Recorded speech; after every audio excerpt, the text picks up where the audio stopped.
ছায়া বিচ্ছিন্নকরণ যোগ্য আসলে কি? মানুষের দেহ থেকে কি আদৌ তার ছায়াকে কেড়ে নেওয়া সম্ভব? আমাদের শরীর থেকে যদি ছায়া পৃথক হয়ে যায়, তাহলে কি বিপদ ঘনিয়ে আসে ভবিষ্যতের জন্য? এই সকল প্রশ্নের উত্তর পাবেন আজকের এই গল্পে। নমস্কার শ্রোতা বন্ধুরা, অন্ধকারের গল্পকথার সাম্রাজ্যে আপনাদের সকলকে স্বাগত। আমাদের আজকের নিবেদন লেখক সুরজিৎ ঘোষের কলমে তারানাথ তান্ত্রিক ফ্যানফিকশন অমঙ্গলের পূর্বাভাস। গল্পের সূত্রধার ও গল্প পাঠে শুভ, তারানাথের চরিত্রে আকাশ, অন্যান্য চরিত্রে শিউলি, অভিজিৎ, পিনাকি, সাগ্নিক, ঝিনুক ও নীলাঞ্জন। শুরু হতে চলেছে আজকের গল্প, তারানাথ তান্ত্রিক ফ্যানফিকশন অমঙ্গলের পূর্বাভাস।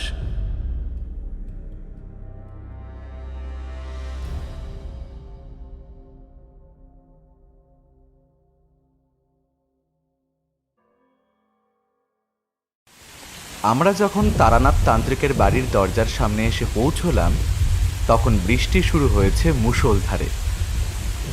দরজার কড়া নাড়তেই চারি দৌড়ে এসে দরজা খুলে দিল। দরজা খোলা মাত্রই আমরা ছুটে ছুটে প্রবেশ করলাম দাওয়ায়। সদরের দরজা বন্ধ করে চারিও উঠে এলো দুয়ারে। আমি চারির দিকে তাকিয়ে বললাম, চারিমা, ভিজে যাওনি তো? মেয়েটা মিষ্টি হেসে জবাব দিল, আগে না কাকাবাবু, আমি এতটুকুও ভিজে যাইনি। আপনারা দাঁড়িয়ে কেন? বসুন না, আমি বাবা মশাইকে ডেকে দিচ্ছি। এ কথা বলে চারি চলে গেল অন্তরে। আমি আর কিশোরী তক্তপোষের উপর উঠে বসে বেশ জাকিয়েই বসলাম। বাইরে তখন অবিশ্রান্ত বর্ষণ হয়েই চলেছে। প্রকৃতি যেন তার সবটুকু সঞ্চিত জল আজকেই ঢেলে দেবে। খাল, বিল, নদ, নদী, নালা সবকিছু পরিপূর্ণ করে দেবে অতিরিক্ত জল ধারার মাধ্যমে। কি সৌভাগ্য আমার! কতদিন পর আবার তোমাদের দেখা পেলাম। এই বৃদ্ধ ঠাকুর মশাইকে তো ভুলেই গেছো হে। এদিকে আসতে আর মন চায় না বুঝি। আমরা পেছন ফিরে তাকিয়ে দেখলাম তারানাথ তান্ত্রিক ঘরের ভেতর থেকে বাইরে বেরিয়ে আসছেন। তিনি আমাদের দেখে যথেষ্ট প্রফুল্লিত হয়ে পড়েছেন। আমরাও বেশ আনন্দিত হলাম তার হাসি মাখা মুখখানা দেখে।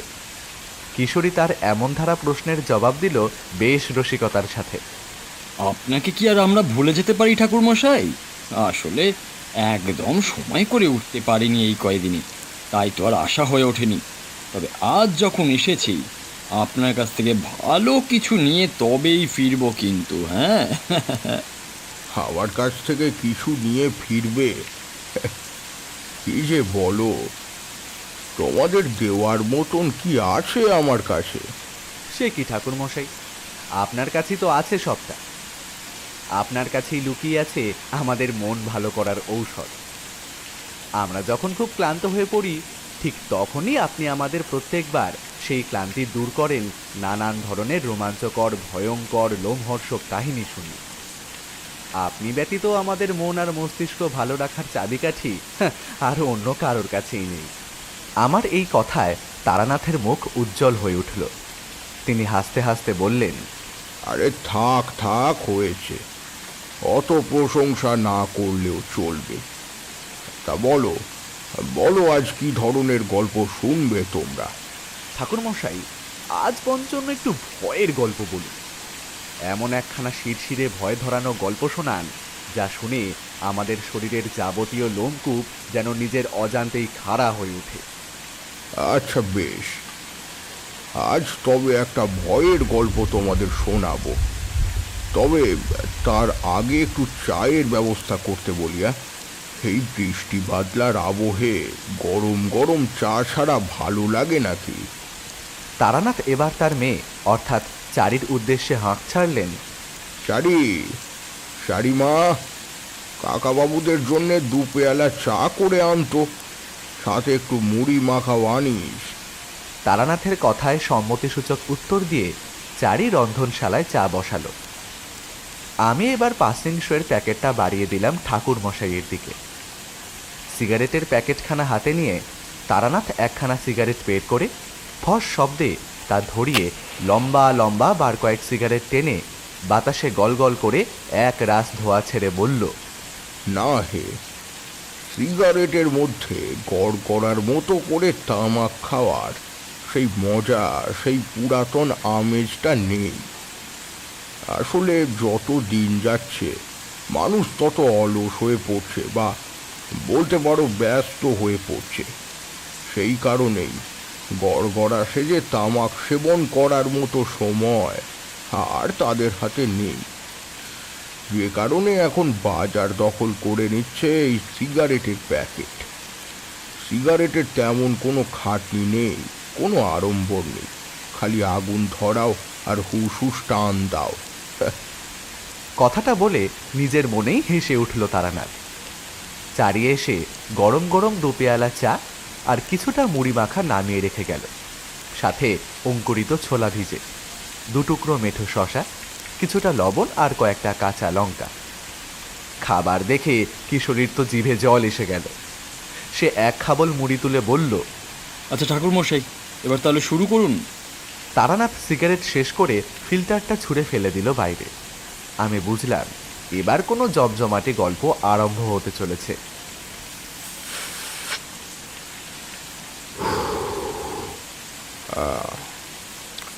শোনো তবে, আমার মনে আছে সময়টা ছিল আষাঢ় মাসের এক সন্ধ্যার। সেবার ঘুরতে ঘুরতে অজানা কোনো এক গ্রামে একটি মন্দিরে রাত কাটাবার জন্য আশ্রয় নিলাম। সারা দিনের ঘুরে ঘুরে সঞ্চয় করা কিছুটা শুকনো খাবার খেয়ে, সামান্য কিছু জল পান করে, কাল ভৈরবকে স্মরণ করে আমি শুয়ে পড়লাম মন্দির চত্বরে। সারাদিনের পথক্লান্তিতে কাহিল হয়ে পড়েছিলাম, তাই তো অমন সন্ধ্যাবেলাতেই ঘুমিয়ে পড়লাম কখন যেন। ঘুমটা ভাঙল ওই গ্রামের কয়েকজন মানুষের কথাবার্তায়। ওরা কেউই আমায় খেয়াল করেনি অন্ধকারের কারণে। ঘুম ভাঙতে ধীরে ধীরে উঠে বসলাম আমি।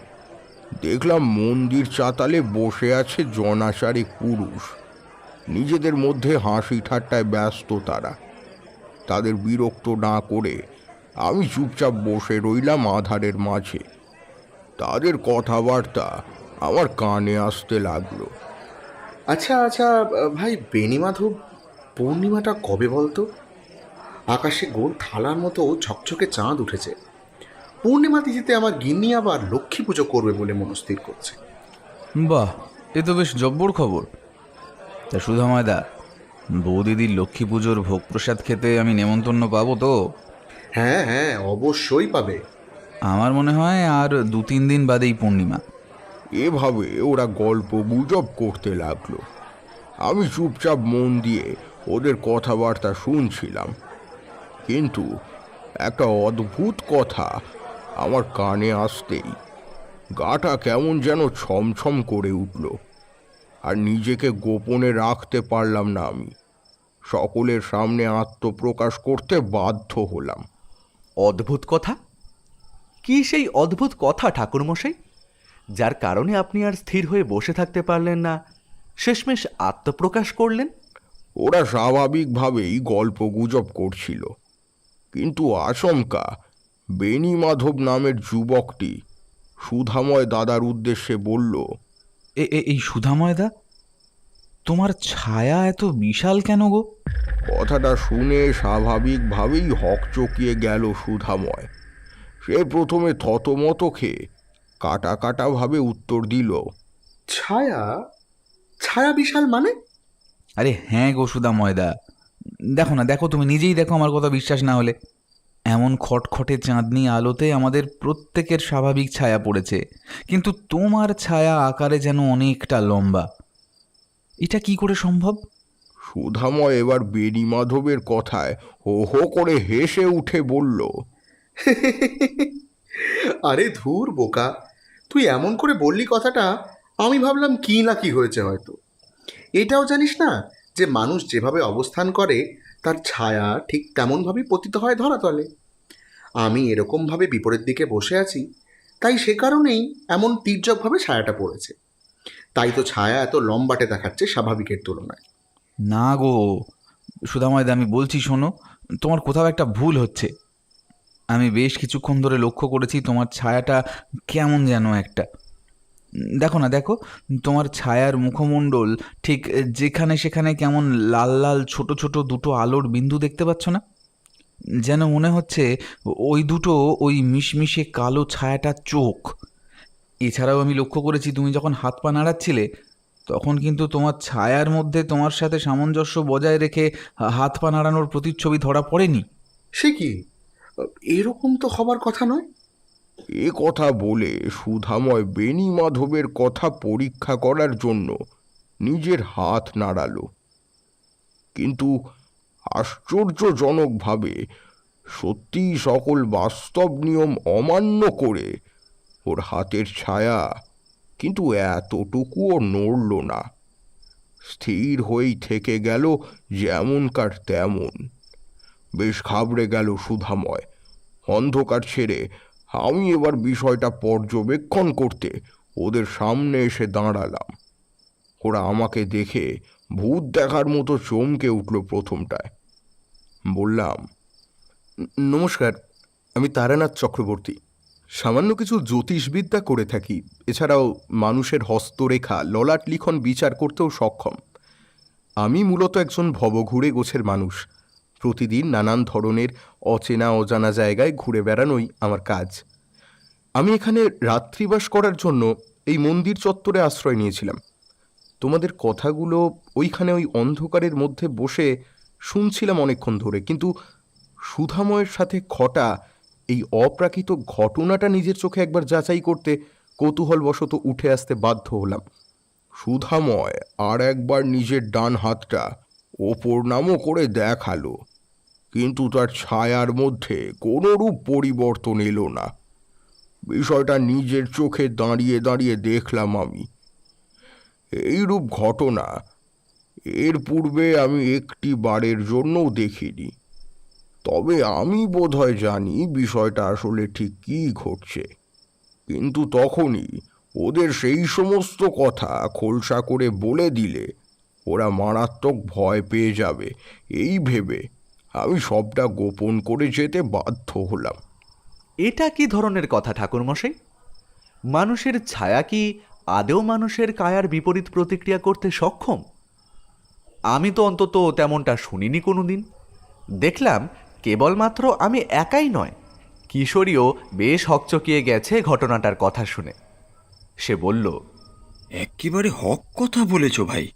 বাপের জন্মে এমন ধারা কথা আমি শুনিনি। আমাদের কথায় তারানাথ যেন একটু চটে গেল জোরালো ভাবে।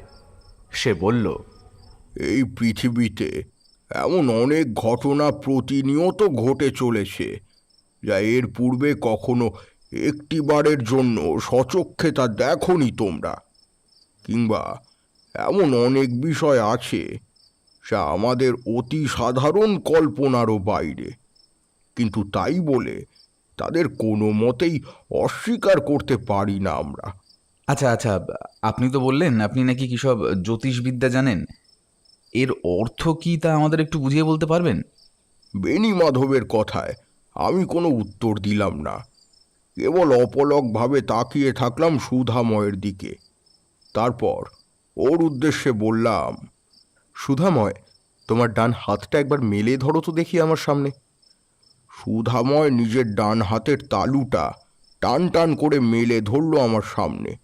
পরিষ্কার স্বচ্ছ চাঁদনি আলোয় আমি যা দেখলাম তাতে আমি সম্পূর্ণ বাকরুদ্ধ হয়ে পড়লাম। কিশোরী জিজ্ঞেস করল, কেন ঠাকুরমশাই? তার হস্তরেখা বিচার করে কি এমন দেখলেন যে যার কারণে আপনার মুখ দিয়ে আর কোনো কথা বের হলো না? দেখলাম পৃথিবীর সবচেয়ে কঠিনতম বিষয়, অর্থাৎ সুধাময়ের অকাল মৃত্যু। সুধাময়ের আয়ু আর খুবই সীমিত সময়ের মধ্যেই আবদ্ধ।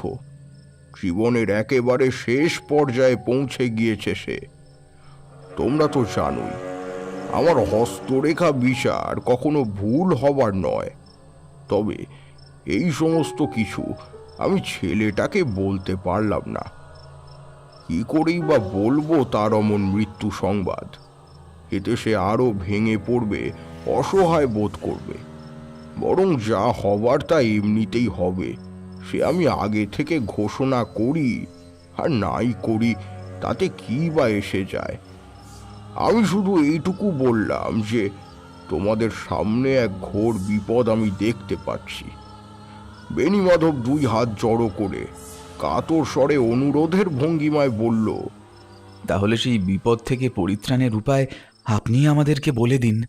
কোনো চিন্তা নেই তোমাদের। যতদিন না এই বিপদ পুরোপুরিভাবে নাশ হচ্ছে ততদিন আমি এই গ্রাম ছেড়ে কোথাও যাব না। তোমরা এখন বাড়ি ফিরে যাও, বেশি রাত অবধি বাইরে কাটিও না আর।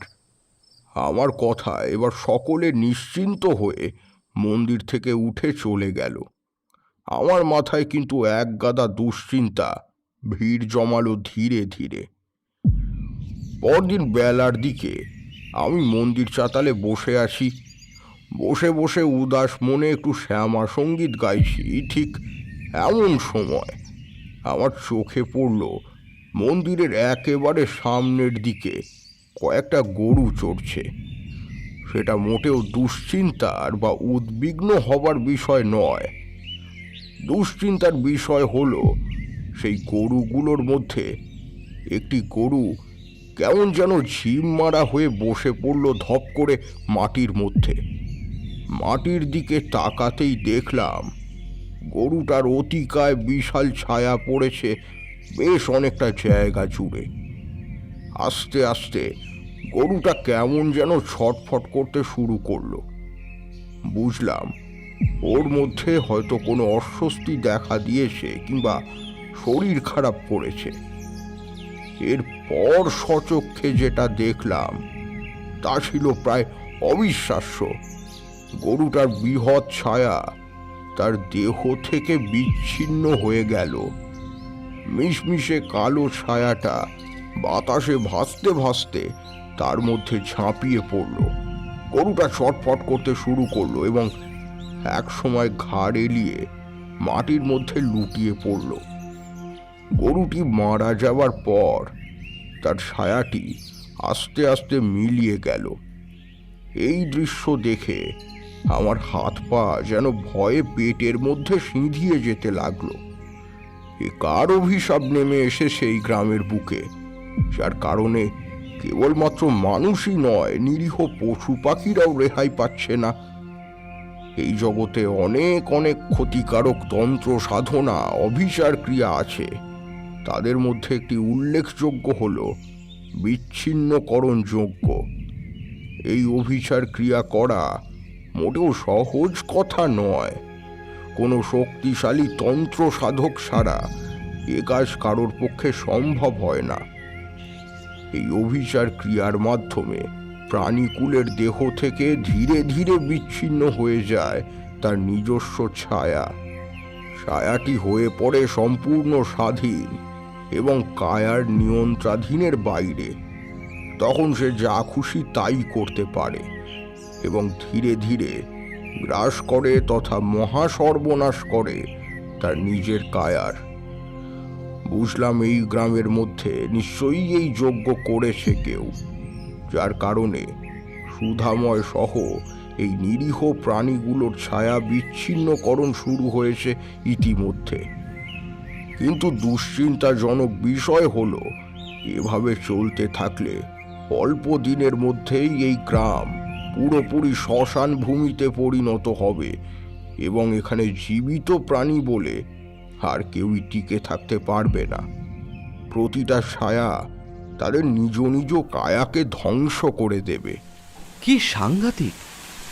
ঠাকুরমশাই, এমনটাও কি বাস্তবে ঘটতে পারে? এ যে একেবারে অবিশ্বাস্য ব্যাপার। মানে আমার নিজের ছায়ায় আস্তে আস্তে আমাকে মেরে ফেলবে? হায় ঈশ্বর! তাহলে আর বলছি কি, ওই যে কথায় বলে না, বিশ্বাসে মিলায় বস্তু তর্কে বহুদূর। তুমি যদি বিশ্বাস করো তাহলে এমনটাও বাস্তবে ঘটতে পারে। সত্যি বিষয়টা ভাবতেই যেন গায়ে কাঁটা দিয়ে উঠছে। আচ্ছা ঠাকুরমশাই, সুধাময়ের কি হলো? তাকে কি আপনি বাঁচাতে পারলেন? কিশোরীর কথায় দেখলাম তারানাথ চক্রবর্তীর মুখখানা যেন পুরোপুরি অন্ধকার হয়ে গেল। আমি বুঝলাম উত্তরটা মোটেও ইতিবাচক হওয়ার নয়। তারানাথ ঘাড় দুলিয়ে বলল, না গো কিশোরী, সুধাময়কে আমি বাঁচাতে পারিনি। আসলে কারো দেহ থেকে যদি একবার ছায়া বিচ্ছিন্নকরণ ঘটতে শুরু করে, তাহলে স্বয়ং ঈশ্বরেরও ক্ষমতা নেই তার মৃত্যুকে ঠেকানোর। সেখানে আমি তো কোন ছাড়। তাহলে ঠাকুর মশাই কি ঘটলো তারপর? কি আবার ঘটবে? ঠিক 3 দিনের মাথায় সুধাময়ের মৃত্যু ঘটল। একেবারে অস্বাভাবিক মৃত্যু। রোগ নেই, জ্বালা নেই, রক্তপাত নেই, খুন নয়, হত্যা নয়। দুপুরের ভোজন সেরে সে একাকী কক্ষে শয়ন করছিল। ঠিক সেই সময় তার মৃত্যু ঘটে। বাকিদের কাছে বিষয়টা অজানা অধরা থাকলেও আমি কিন্তু সবটাই বুঝলাম যে সুধাময় কিভাবে মারা গেল। আহারে, অমন জলজান্ত মানুষটার এমন অকাল মৃত্যু ঘটল। এখনই এত কাতর হয়ে পড়লে হে? সুধাময় ছিল ওই গ্রামের প্রথম শিকার। এরপরেও ঘটতে থাকলো একাধিক প্রাণীর মৃত্যু। রিমলি, ও রিমলি রে, তোরে কি হলো মা গো?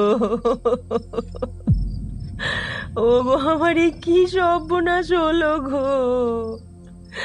আমার মেয়েটা তো বিকেলেও খেলাধুলো করে বাড়ি ফিরলো, তবে এই 3 সন্ধে বেলায় এমন ধড়ফড় করে মারা গেল কিভাবে? ও গো, আমার কি সর্বনাশ হলো গো! তোমরা কে কোথায় আছো? শীঘ্র এসো, দেখে যাও। এদিকে সব ছারখার হয়ে গেল যে আমি সর্বশান্ত হয়ে গেলাম। হ্যাঁ গো রিমলির মা, এত কিছু ঘটলো আর তুমি টেরও পেলে না কিছু? বলি, তোমার মেয়েটার ওপর যে গত 2 দিন ধরে এক বিভৎস অদ্ভুতুরে ছায়া পড়েছিল, তা তুমি একটিবারের জন্য খেয়াল করনি? কি বলছো গো দিদি? অদ্ভুতুরে ছায়া মানে সেটা আবার কি?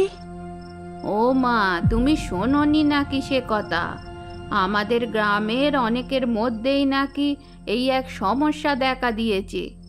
এটা আসলে কোনো সমস্যা নাকি অন্য কিছু তা আমি সঠিকভাবে বলতে পারবো না।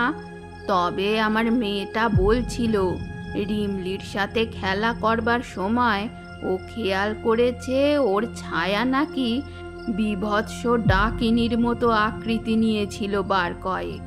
আর ওই ছায়া যেন বারবার গলা টিপে ধরবার চেষ্টা করছিল রিমলির। আমি যখন রিমলিদের বাড়ির সদরে গিয়ে পৌঁছালাম, তখন বেশ লোক জড়ো হয়ে গেছে। ছোট্ট বাচ্চা মেয়েটার মরদেহকে কেন্দ্র করে ভেঙে পড়েছে আত্মীয় স্বজনদের পাগলপাড়া কান্না। মৃতা মেয়েকে বুকে জড়িয়ে ধরে হাহুতাশ করছে ওর মা। বাচ্চা মেয়েটার ফ্যাকাশে মুখটা দেখে আমার ভারী মায়া হলো। আমি সিদ্ধান্ত নিলাম, হার না, এবারে আমাকে কিছু একটা করতেই হবে। এভাবে হাত পা গুটিয়ে বসে থাকলে একের পর এক নিরীহ মানুষ মরতেই থাকবে। কিন্তু সেটা হতে দিলে মোটেও চলবে না। আমি তাই সেই দিনই ওই গ্রামের সকলকে দুর্গা মন্দিরে এক আলোচনা সভার জন্য তলব দিলাম এবং যথাসময়ে উপস্থিত হলো ওই গ্রামের গণ্যমান্য ব্যক্তি সহ ছোট বড় প্রত্যেকে। দেখুন, আজ আমি আপনাদের সকলকে এখানে আহ্বান জানিয়েছি। তার একটি বিশেষ কারণ রয়েছে। আমি অনুধাবন করতে পেরেছি এই সকল মৃত্যুগুলির প্রকৃত কারণ কি, অর্থাৎ এই সব রহস্যময় ছায়া মৃত্যুর পেছনে ঠিক কী কারণ লুকিয়ে রয়েছে। বিষয়টা আমাদের মোটেও হালকাভাবে নিলে চলবে না, তাহলে কিন্তু ভয়ানক বিপর্যয় নেমে আসতে চলেছে আপনাদের গ্রামের বুকে। এই অপমৃত্যুর হাত থেকে না মুক্তি পাবে এই গ্রামের কোনো মানুষ, না মুক্তি পাবে কোনো পশু পাখি জীব জন্তু বা কীটপতঙ্গ। গোটা গ্রাম ছারখার হয়ে যাবে, ধূলিসাৎ হয়ে যাবে সব কিছু, শ্মশানপুরীর মতো খাঁ খাঁ করবে গোটা তল্লাট। আমি দেখলাম উপস্থিত সকলের চোখে মুখে রীতিমতো ত্রাস নেমে এসেছে। তারা যেন নিজেদের অনিশ্চিত ভবিষ্যৎকে দুই চোখের সামনে দেখতে পাচ্ছে। অসহায় জননীরা তাদের ছোট ছোট সন্তানদের পরম মমতায় আঁকড়ে ধরল বুকের মধ্যে। বৃদ্ধদের বুক দুরু দুরুভাবে কেঁপে উঠল। উপস্থিত জনতার মধ্যে একটা মৃদু গুঞ্জন শুরু হতেই গ্রামের প্রধান সুকুমার সেন সকলের উদ্দেশ্যে বলল, আহা, একটু চুপ করো হে তোমরা। ঠাকুর মশাইকে কথাখানা বলতে দাও। বিষয়টার গুরুত্ব বুঝতে পারছো তোমরা? আমাদের সামনে এক কালান্তক বিপদ নেমে এসেছে। এই বিপদ থেকে কেউ যদি আমাদের রেহাই দিতে পারেন তাহলে সেটা একমাত্র এই ঠাকুর মশাই। তিনি ছাড়া আর কেউ এই বিপদ থেকে আমাদের উদ্ধার করতে পারবে না। ঠাকুর মশাই, আপনি দয়া করে বলতে থাকুন। দেখুন সুকুমারবাবু, আপনার গ্রামে কেউ ছায়া বিচ্ছিন্নকরণ যজ্ঞ করেছে এবং এই যজ্ঞে সে ব্যক্তি সফলতা অর্জন করেছে। তার এই যজ্ঞের ফলস্বরূপ আপনাদের গ্রামের বিভিন্ন মানুষের ওপর নেমে এসেছে সাক্ষাৎ মৃত্যুবাণ। আপনি নিশ্চয়ই বুঝতে পারছেন না ছায়া বিচ্ছিন্নকরণ যজ্ঞ আসলে কি জিনিস। আমি আপনাকে বুঝিয়ে বলছি। আপনার না বোঝাটাই স্বাভাবিক, কারণ এই যজ্ঞের ব্যাপারে অনেক বড় বড় মাপের তন্ত্র সাধকের জ্ঞানের ভাণ্ডারও থাকে একেবারে শূন্য। সেখানে আপনি তো অতি সাধারণ সংসারী মানুষ মাত্র। সুকুমার সেন এবার দুই হাত জড়ো করে আমার দিকে ছলো ছলো নয়নে তাকিয়ে বিনয়ের সুরে বলল, হ্যাঁ ঠাকুর মশাই, আমি সত্যিই এই যজ্ঞের সম্বন্ধে কোনোদিনও এতটুকুও শুনিনি। আপনি তাই দয়া করে আমাদের খুলে বলুন এই যজ্ঞের কথা। সুকুমারবাবু, এই যজ্ঞ মূলত করা হয় কোনো প্রতিহিংসা পূরণের আশায়। এই যজ্ঞ করা খুব একটা সহজ কাজ নয়। এই যজ্ঞে কেউ যখন সফল হতে পারে তখন বুঝে নিতে হয় সে অধিক ক্ষমতার অধিকারী। আপনার গ্রামে যখন এই যজ্ঞ করা হয়েছে সকল গ্রামবাসীর অনিষ্ট সাধনের উদ্দেশ্যে, তখন এর থেকেই বোঝা যায় যে আপনাদের গ্রামের মানুষের প্রতি নিশ্চয়ই কেউ একজন চরম রুষ্ট হয়ে আছে। একটু ভালো করে ভেবে বলুন তো, অতীতে কি এমন কোনো ঘটনা ঘটেছিল যার কারণে কোনো মানুষ আপনাদের সকলের প্রতি চরম ক্রোধান্বিত হতে পারে? আমার কথায় বেশ চিন্তিত হয়ে পড়লেন সুকুমার বাবু। অনেকটা সময় ভেবে কাঁচুমাচু মুখে তিনি জবাব দিলেন, না ঠাকুর মশাই, আমার অন্তত তেমন কাউকেই মনে পড়ছে না। না না না, ভালো করে মনে করার চেষ্টা করুন সুকুমার বাবু। আপনাদের উত্তরের উপরেই নির্ভর করে আছে সব কিছু। এমন কেউ একজন তো অবশ্যই আছে যে আপনাদের সকলের একসাথে ক্ষতি চায়। তা না হলে এই বিপর্যয়ের সৃষ্টিই হতো না। কিন্তু সেই ব্যক্তির কথা হয়তো আপনার স্মরণে নেই, অথবা এই মুহূর্তে মনে পড়ছে না। অপরাধীকে ধরতে না পারলে আপনাদের গ্রামের একে একে প্রতিটা মানুষের ছায়া তার নিজের দেহ থেকে পৃথক হয়ে যাবে এবং একসময় প্রতিটা ছায়া তাদের নিজ নিজ কায়াকে ধ্বংস করে দেবে। উপস্থিত সকল জনতার কাছে আমার একটি আগাম সতর্কবার্তা, এই কয়টা দিন নিজেদের ঘর থেকে কেউ বেরিয়েও না বিশেষ প্রয়োজন ব্যতীত। ছেলে মেয়েদের আগলে রাখো, চোখে চোখে রাখো, সর্বদা সাবধানে রাখো। বাড়ির গবাদি পশুদের যতটা সম্ভব গৃহবন্দী করো। বাদবাকিটা আমি দেখে নিচ্ছি। আর হ্যাঁ, ভালো কথা মনে পড়েছে, যদি তোমাদের কারো চোখে সন্দেহভাজন কোনো ব্যক্তি ধরা পড়ে তৎক্ষণাৎ আমায় খবর দিও। আজকের সভা তাহলে এই অবধি। তোমরা যে যার ঘরে ফিরে যাও। যে কথাগুলো বললাম তা মস্তিষ্কে ভালোভাবে গেঁথে নাও, তাতেই তোমাদের মঙ্গল। পরমেশ্বর তোমাদের সকল বিপদ নাশ করুন। কি সাংঘাতিক পরিস্থিতি! এর পর কি ঘটল ঠাকুরমশাই? একে একে ফিরে গেল সকলে। দেখতে দেখতে অন্ধকার নেমে এলো। সবাই চলে যেতেই সুকুমার বাবুর উদ্দেশ্যে আমি বললাম, আপনি ঘরে ফিরে যান। আজ রাতে একবার এই গ্রামের কোনো এক বৃক্ষের নিচে বসে আমি ধ্যান করব। দেখি ধ্যানের মাধ্যমে কোনো কিছু দেখতে পাই কিনা। হ্যাঁ ঠাকুর মশাই, আমার গ্রামের সকল দায় দায়িত্ব আমি আপনার উপরেই ছেড়ে দিলাম। আমি তাহলে এখন আসছি, কাল সকালে আমাদের আবার দেখা হবে। সাবধানে যাবেন, আর রাতের দিকে একদম বাইরে বের হবেন না। আচ্ছা ঠাকুরমশাই, আপনার কথা আমার শিরোধার্য হয়ে থাকলো। এ কথা বলে দুর্গা মন্দির ছেড়ে গ্রামের প্রধান সুকুমার বাবু চলে যেতেই আমি সামান্য কিছু আহার করে প্রহর গুনতে লাগলাম। মনে মনে স্থির করলাম গভীর নিশীতে আমি ধ্যানে বসব। মধুসুন্দরী দেবীর শরণাপন্ন হতে হবে আমায়। একমাত্র তিনি পারেন আমায় সহায়তা করতে। আমি বাইরের দিকে তাকালাম।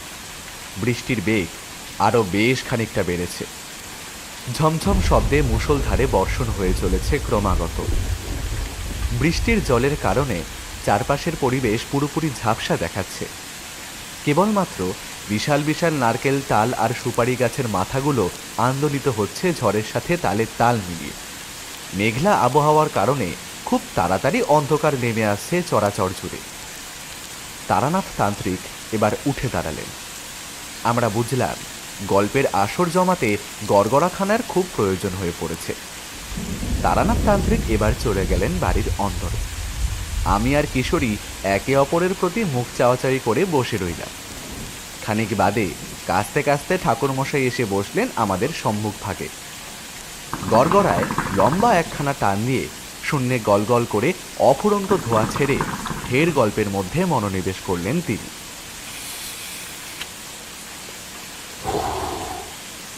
হ্যাঁ, তো যা বলছিলাম, সে রাতে আমি একাকী বেরিয়ে এলাম। এদিক সেদিক অন্ধকারে হাঁটতে হাঁটতে এক জায়গায় এক গাছের তলায় পদ্মাসনে বসে দেবীর বীজমন্ত্র জপ করতে লাগলাম। ধীরে ধীরে কেমন যেন একটা ঘোরের মধ্যে তলিয়ে গেলাম আমি। আমার সকল হিতাহিত জ্ঞান, চেতনা, ভালো মন্দ, বাছবিচার সব কিছু যেন একাকার হয়ে যেতে লাগলো। কতক্ষণ সেভাবে চোখ মুদিত করে বসেছিলাম তা আমি জানি না। তবে এক সময় আমার বন্ধ আঁখি যুগলের সামনে আচমকা এক দৃশ্যপট ফুটে উঠল। কিশোরী অস্থিরভাবে প্রায় লাফিয়ে জিজ্ঞাসা করল, ধ্যানে বসে ঠিক কি কি দেখলেন আপনি? অদ্ভুত কিছু খাপছাড়া দৃশ্য, বুঝলে হে কিশোরী। সেই সকল দৃশ্যের মাথা মুন্ডু আমার কিছুই বোধগম্য হলো না। আমি দেখলাম একটা পুরুষের মুখ, তবে সেই পুরুষটি যে মোটেও সাধারণ কোনো পুরুষ নয় তা আমি বেশ বুঝলাম প্রথম দর্শনেই। পুরুষটির মাথার বড় বড় জটা বটগাছের ঝুড়ির মতো নেমে এসেছে মুখে, গলা বেয়ে বক্ষ দেশে, ঘাড় ছাপিয়ে পিঠে। তার চক্ষুদয় লাল টকটকে, যেন সে কোনো নেশায় আসক্ত।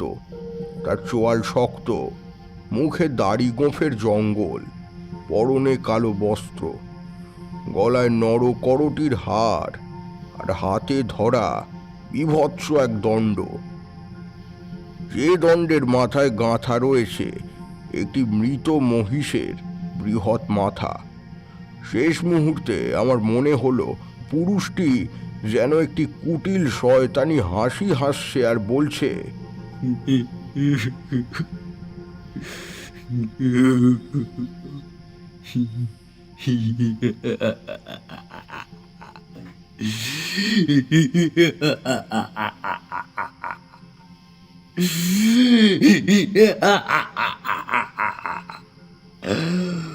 কাউকে ছাড়ব না, আমি কাউকে ছাড়ব না। একটিও প্রাণ জীবিত থাকবে না। সাক্ষাৎ নরকে পরিণত করব গোটা গ্রামটাকে। বংশ প্রদীপ জ্বালানোর মতন কেউ থাকবে না, কেউ না। আমার সাথে যা করেছিল ওরা সকলে, তার ফল এবার হাতে নাতে ভোগ করার সময় এসে গেছে।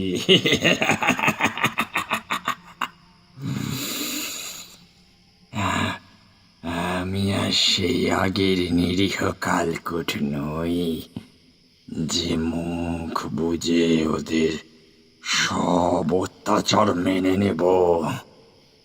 5 বছর, হ্যাঁ 5 বছর দীর্ঘ সাধনা করে একাধিক ক্ষতিকারক কালো ও গুপ্ত বিদ্যা নিজের আয়ত্তে এনেছি আমি। তা কি আর এমনি এমনি নাকি?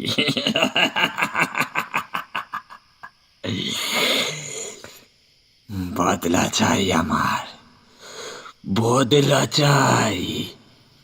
সেদিনের করা সেই অপমান, সেই লাঞ্ছনা, সেই আঘাত আজও ভুলতে পারিনি।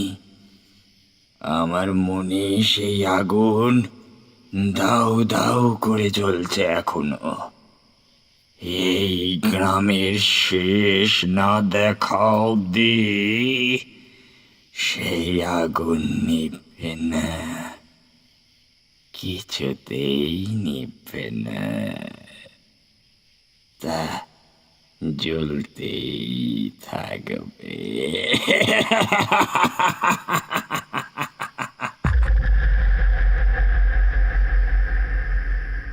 আমি আর কিছুই দেখতে পেলাম না। বন্ধ চোখের পাতা আস্তে আস্তে খুলে ফেললাম।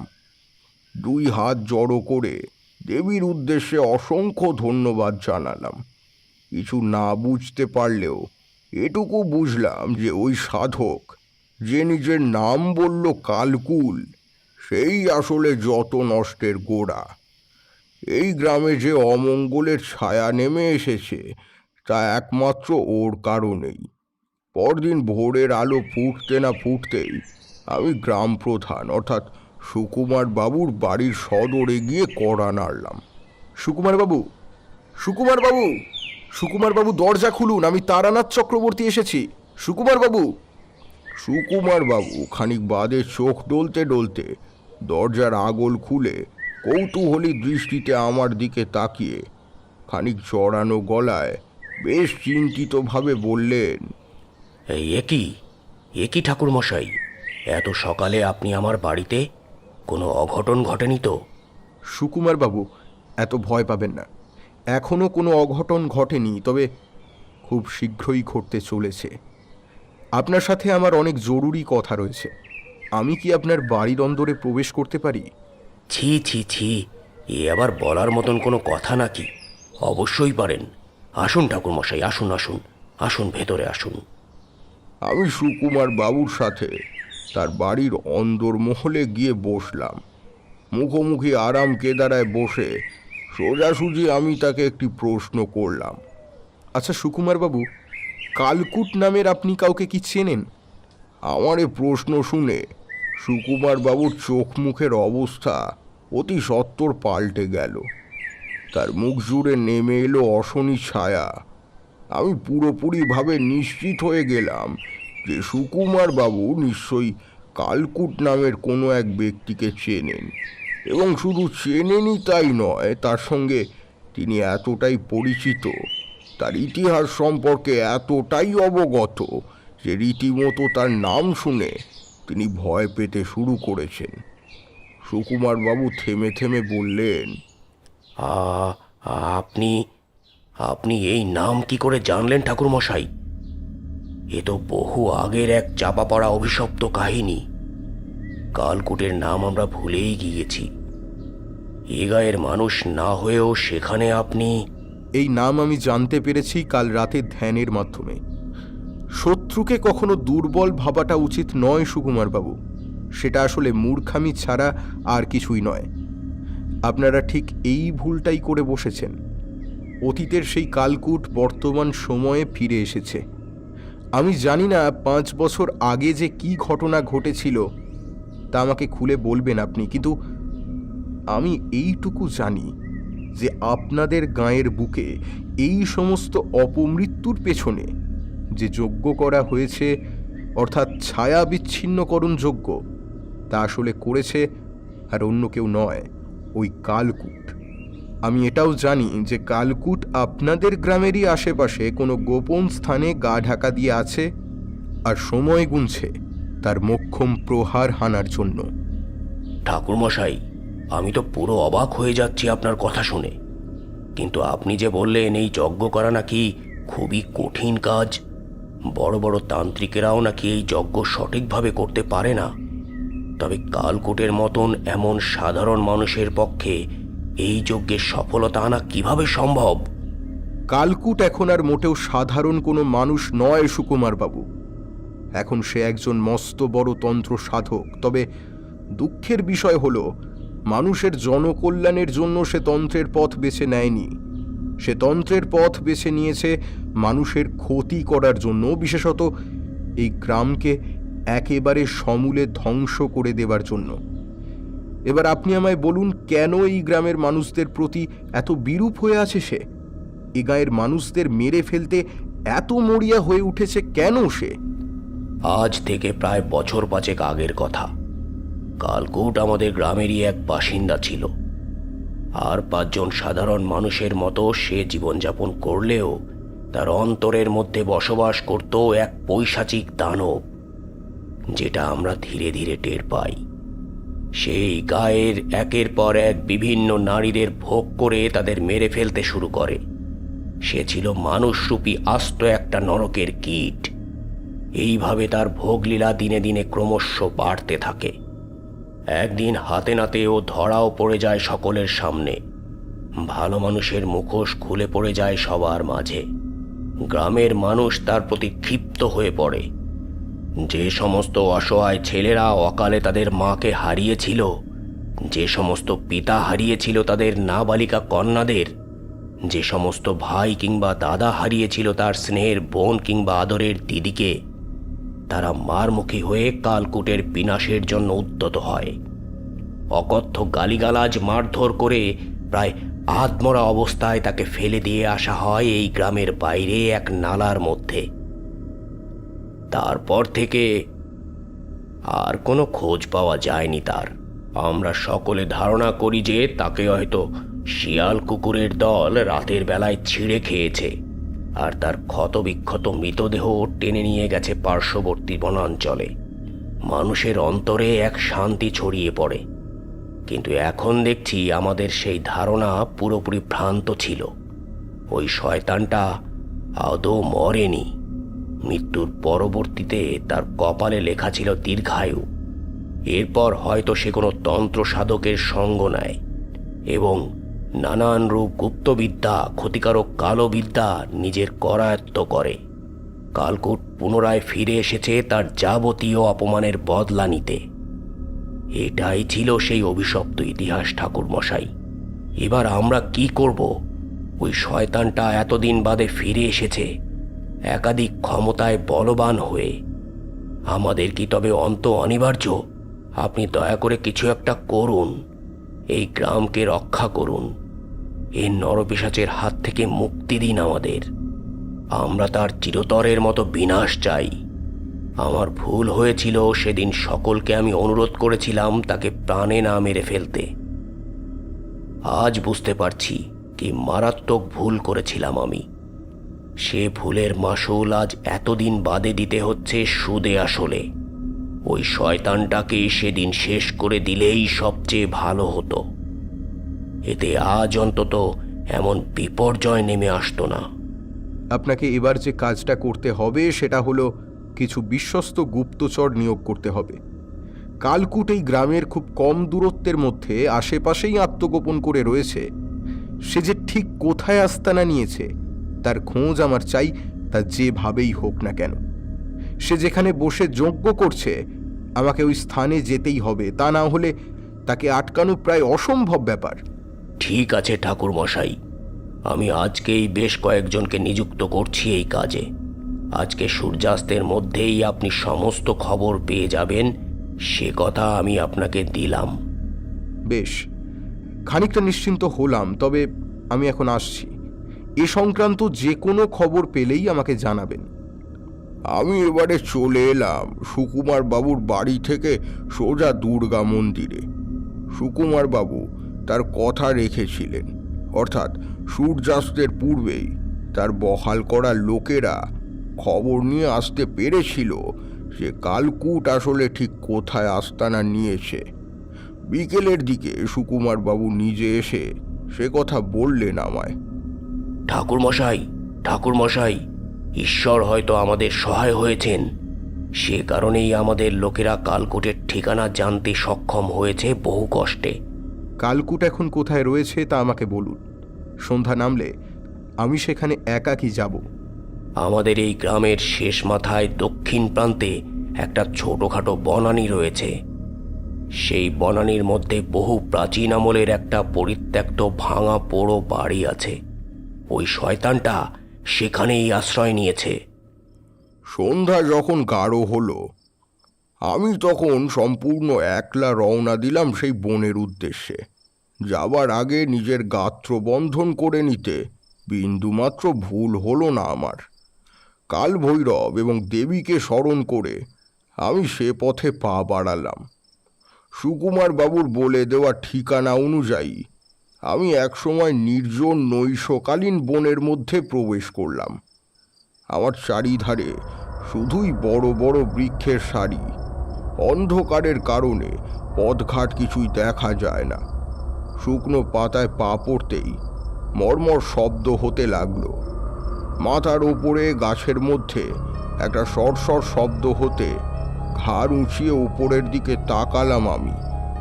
কোনো কিছু নজরে না পড়লেও গাটা কেমন যেন অস্বাভাবিক রকমের ছমছম করে উঠল। বহু বহু দূরে ডেকে উঠল রক্তলোলুপ হায়নার দল।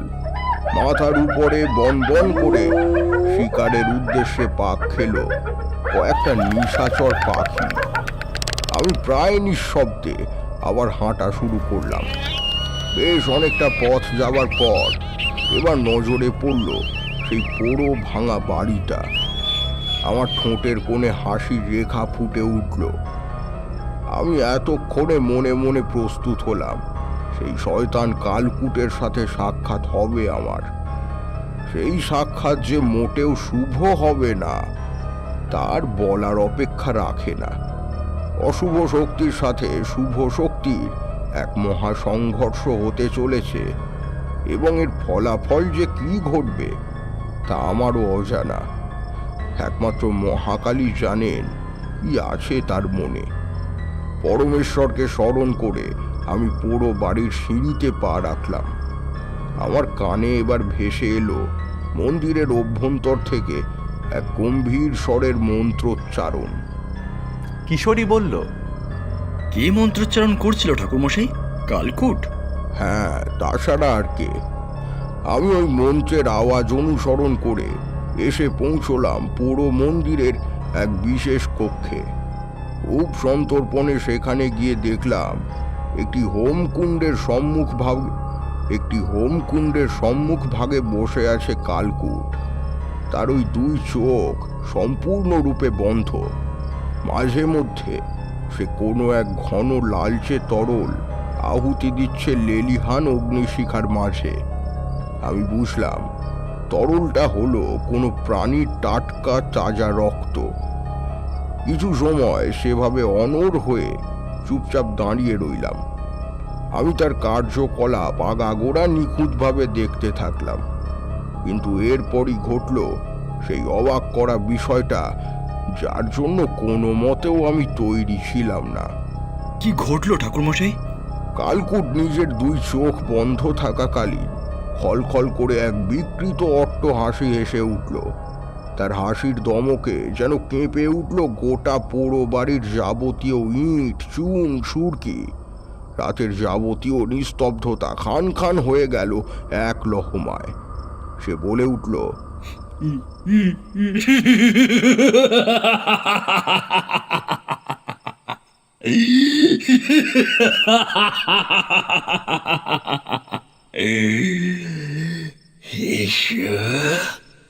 এসো তারানাথ, এসো।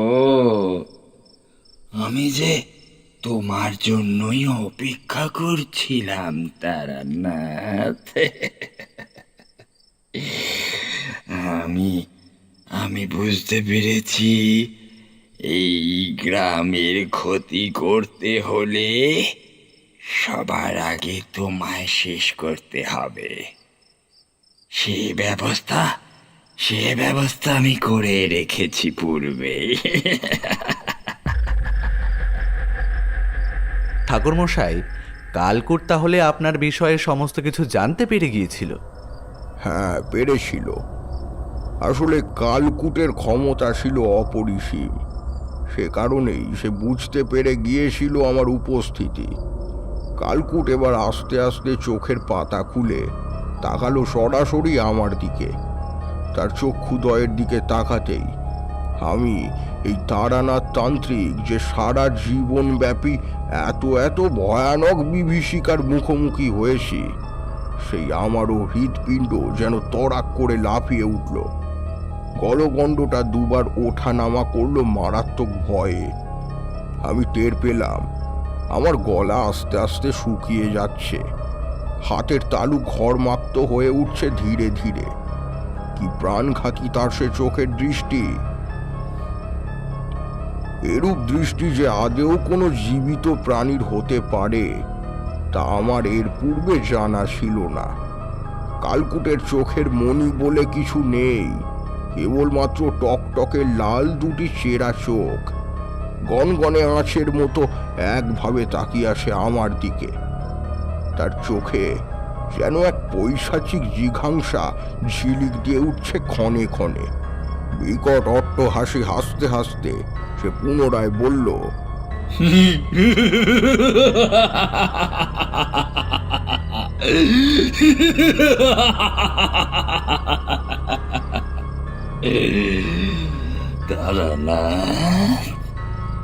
তারানাথ তান্ত্রিক, আজ তুমি তোমার মৃত্যুকে স্বেচ্ছায় আহ্বান জানিয়েছ। আমার কাছে নিজে থেকে এসে তুমি জীবনের সবচেয়ে বড় ভুলটা করলে। এই ভুলের মাসুল তোমায় দিতে হবে নিজের প্রাণের বিনিময়। আমার মনের মধ্যে যে বিপুল ঝড়ের সৃষ্টি হয়েছে তার এতটুকু বহিঃপ্রকাশ করলাম না। মন শক্ত করে কঠিন সুরে প্রতিপক্ষকে উত্তর দিলাম, আজ কার বিনাশ অনিবার্য তার কিছুক্ষণ বাদেই বোঝা যাবে। যে অন্যায়, যে অবিচার, অত্যাচার তুমি করেছো ওই গ্রামের মানুষের সঙ্গে, তার শাস্তি তুমি পাবেই। ওই যে কথায় বলে না, পাপ করলে তার ফলও ভোগ করতে হয়। তোমার পাপের ঘরা পূর্ণ হয়েছে, এবার তোমার অন্ত নিশ্চিত। আমার কথায় ভয়ানক রকমের চটে গেল কালকুট। দাঁতে দাঁত ঘষে মারাত্মক গর্জন করে সে চিৎকার করে উঠল। তার সেই গগনভেদী ভয়ানক চিৎকার শুনে গোটা তল্লাটের সমস্ত জীবজন্তু ভয়ে কিংবা প্রাণ বাঁচানোর তাগিদে যে যার বাসায় আত্মগোপন করল। আকাশের চাঁদ যেন নিজেকে ঢেকে ফেলল মেঘের আড়ালে। সে এবার দুচোখ বন্ধ করে বিড়বিড় করে কোনো এক গুপ্ত মন্ত্র পাঠ করতে লাগলো। বুঝলাম সে আমার প্রতি আঘাত হানতে চলেছে। আমি নিজের গাত্রবন্ধনকে আরো জোরালো করে তুললাম। কালকুট এবার নিজের ডান হাত আমার দিকে বাড়িয়ে দিল। সঙ্গে সঙ্গে একটা চোখ ধাঁধানো লালচে তীব্র রশ্মির ছটা তীরের বেগে ছুটে এলো আমার দিকে। কিন্তু গাত্রবন্ধন থাকার কারণে আমার চারিদিকে যে সূক্ষ্ম অদৃশ্য প্রাচীর তৈরি হয়েছিল সেখানে এসে পুরোপুরিভাবে ধ্বংস হয়ে গেল। কালকুট পুনরায় চোখ মুদিত করে আরো শক্তিশালী কোনো মন্ত্র উচ্চারণ করলো। এবার তার দিক থেকে তৃতীয়বারের জন্য ছুটে এলো একটা সবজেটে রশ্মি। বুঝলাম কালকুটের শক্তি সম্বন্ধে আমি যা ধারণা করেছিলাম তার থেকেও অনেক অনেক গুণ বেশি শক্তিধর সে। সেই সবুজ রশ্মি এসে আমার দেহের উপরিতলে গড়ে ওঠা সুরক্ষা প্রাচীরের গায়ে ধাক্কা খেতেই সেই অদৃশ্য দেয়ালে ফাটল ধরল। বুঝলাম আর বেশিক্ষণ এভাবে নিজেকে তার থেকে সুরক্ষিত করে রাখা যাবে না। তার শক্তির কাছে আমি ক্রমশ দুর্বল হয়ে পড়ছি। তাই মনে মনে কাল ভৈরবকে স্মরণ করলাম। একমাত্র তিনিই পারেন আমায় এই ঘোর সংকট থেকে উদ্ধার করতে। এবার কালকুট হাসতে হাসতে বলল,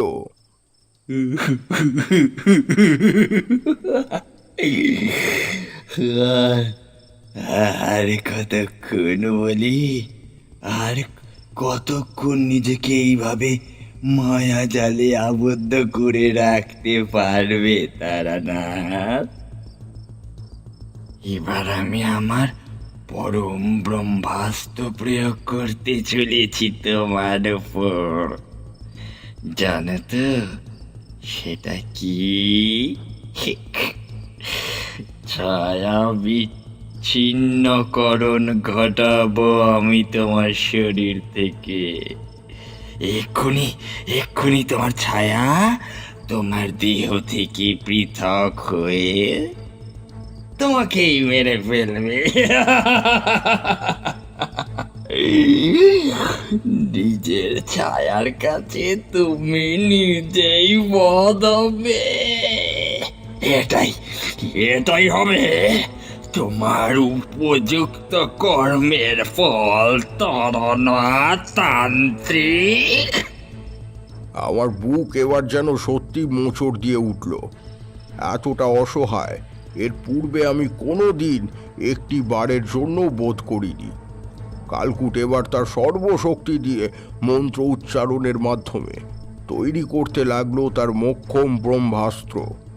আমি কেবল চোখ বন্ধ করে এক মনে আমার ইষ্ট দেবতাকে স্মরণ করতে লাগলাম।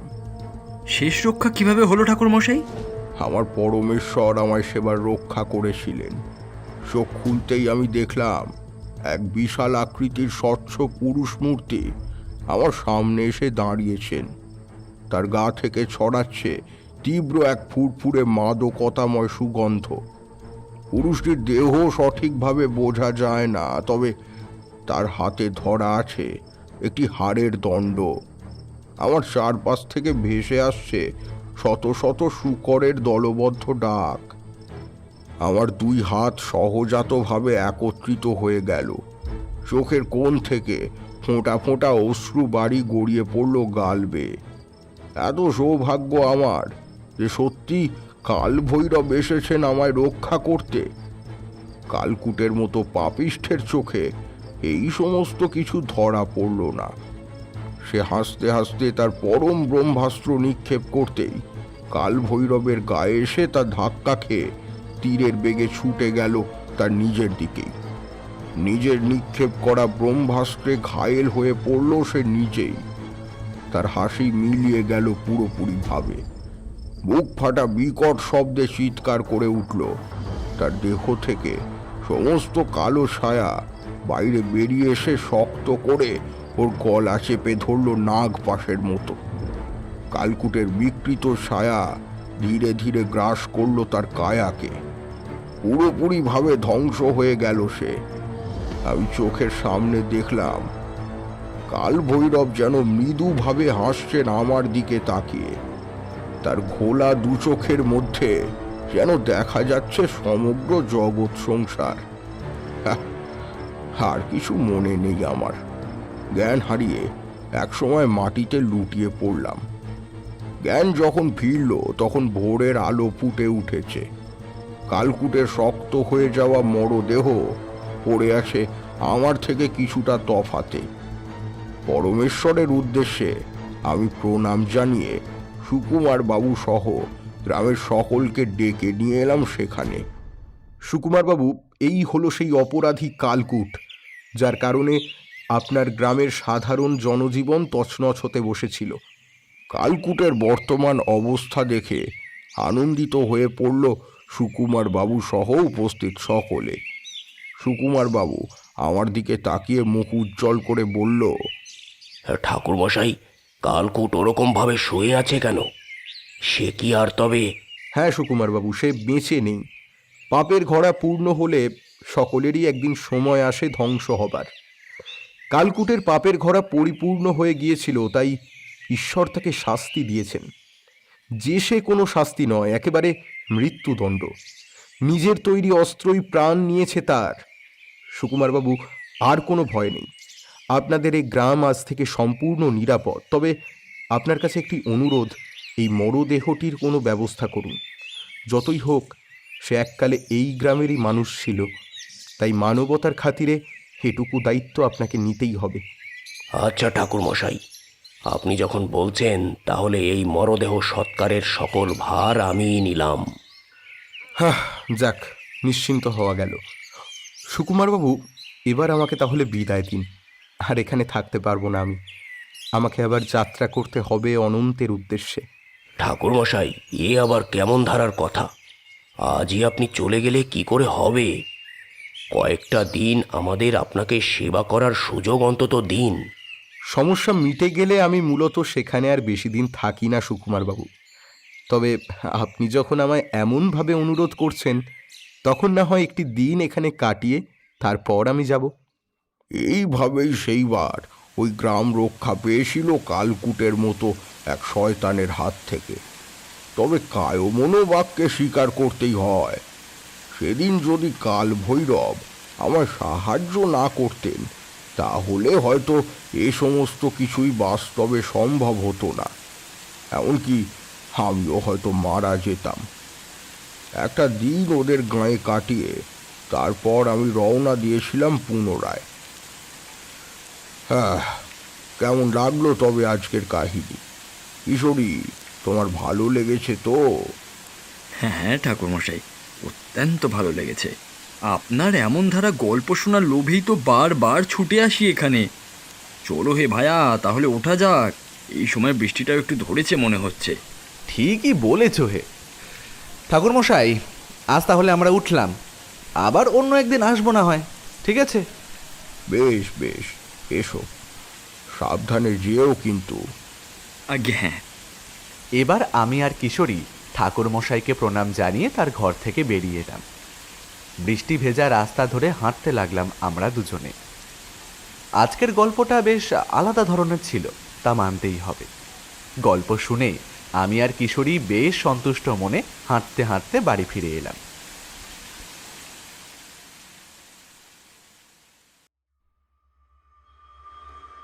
শুনছিলেন লেখক সুরজিৎ ঘোষের কলমে তারানাথ তান্ত্রিক ফ্যানফিকশন অমঙ্গলের পূর্বাভাস।